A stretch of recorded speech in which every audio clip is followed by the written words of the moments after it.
Hey, Garbrack here with another Elder Scrolls Online video.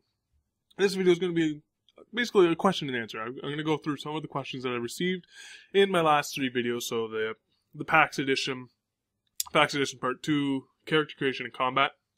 And I'm going to try and just rip out some of the quick questions out of there and just basically answer them for you guys. So the first question we have is from Splork Jr. 1. He asks, when zoomed out, will you be able to rotate your camera or look around specifically in PvP? Now, the camera's a little bit different in this MMO than previous MMOs. For example, World of Warcraft, where you double-click your mouse and you can look anywhere you want. In Elder Scrolls Online, you can only look at the center of your screen, and then wherever you physically turn is where you look around. When you're zoomed out in Elder Scrolls Online, a lot of people expect it to be like the typical Elder Scrolls. Now, there's a stop when you go to zoom out. There's a stop there, and you'll have your typical over-the-shoulder third-person look, but you can continue to zoom out after that and get your character here, your camera up here, so you get that typical third-person MMO view, which I think is a fantastic idea. I'm glad they implemented that. I was always a little hesitant with the third-person over-the-shoulder. It takes a little bit to get used to, especially coming from the MMO genre where you are used to that typical third-person view. Obviously, I'm not going to complain that if it was only that, it's still third-person. It's fine for me. It just takes a lot more to get used to. So to answer his question, no, you can't look around. You can't move the camera. The only way to physically move the camera is if you rotate your character. So let's take a look here. What's one of the other questions?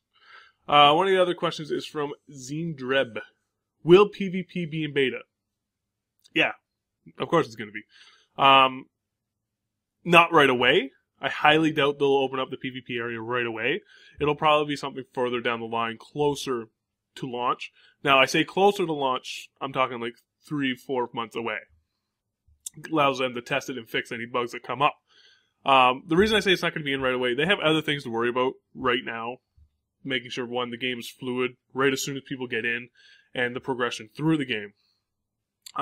So, with PvP, yes, it's going to be in the beta, and the way they're probably going to do it is do specific PvP events. When they do this event, you'll go to your character, and it'll say, hey, do you want to go do PvP? This is the event, come join us. The reason they're going to do it in events and not just leave it open is because if they just leave it open, the amount of beta testers that are in the game, 75% of them will be doing PvE, 25% will be doing PvP. There won't be enough people to fully test the mechanics that they want to test. From Cali Man, could you give your opinion if a pure healer will be viable in PvP? My opinion, yes. Wholeheartedly it'll be viable. And I plan to actually incorporate it into my group. Now, 4-man groups seem to be the typical dungeon group, so I'm assuming that's going to be the standard group size. So in my PvP runs, my group setup, I'm going to be bringing an 8-man. Again, just to make me feel a little bit more comfortable. I come from the Dark Age background, and this PvP concept is very similar to Dark Age.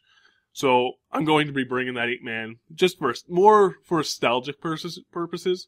But I think an 8-man will be very well utilized in making sure all your class balances are there. So you have your main tank, you have your straight up DPS, you have your hybrid, you have your main healers, all in that group. Main healers are going to be a very key thing in PvP. One, because if you're a pure healer, you're going to be pumping out a lot more healers than a hybrid's going to do. So your group survivability is going to be higher. You're going to bring your tank for the meat shield. You want to be able to have somebody that can hold off and at least keep some aggro, or not aggro, but at least minimize the amount of damage the healers have to put out. Bring multiple healers with you, because if you've ever done this type of combat, your group's not going to be focused in one area. You're going to be spread out a little bit.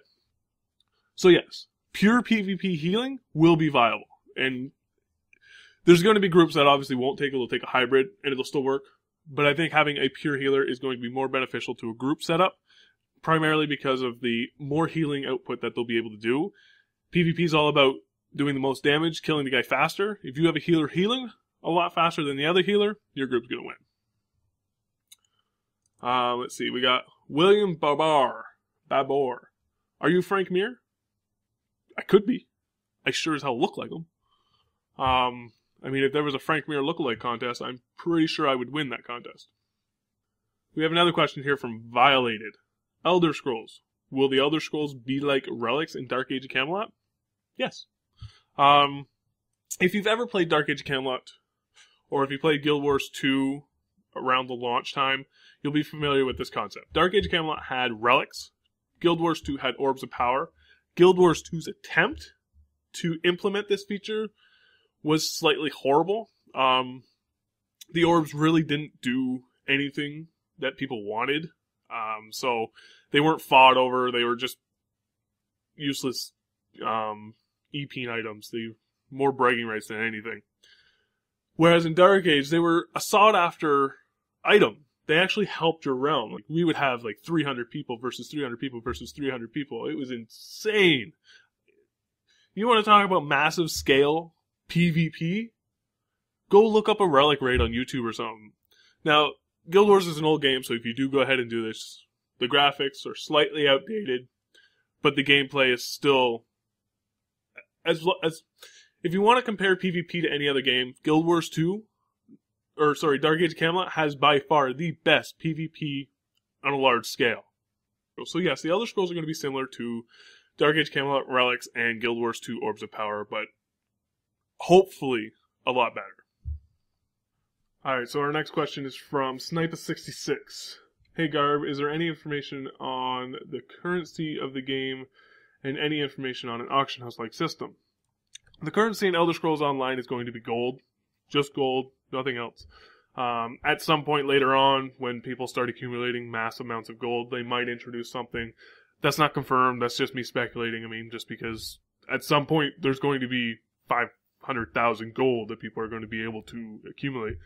So right now, strictly gold. As for an auction house type system, they haven't announced anything. There's nothing confirmed, just speculation. But I mean, in all honesty, probably. Why wouldn't there be?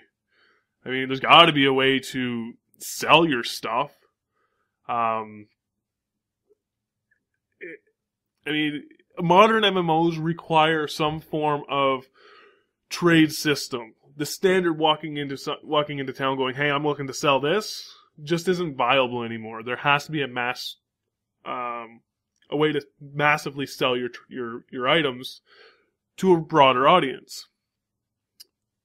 So, like I said, there's no confirmation on any auction house or anything like that.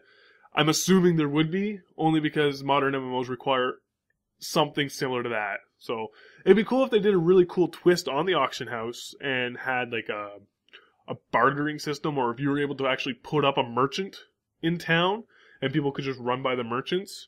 And there was like or if there was a general barterer that you could go and tell him, hey, I have all these, sell it for this much. And he would just basically stand in town and sell it. Essentially an auction house, but a different visual take on it. I think that would be really cool.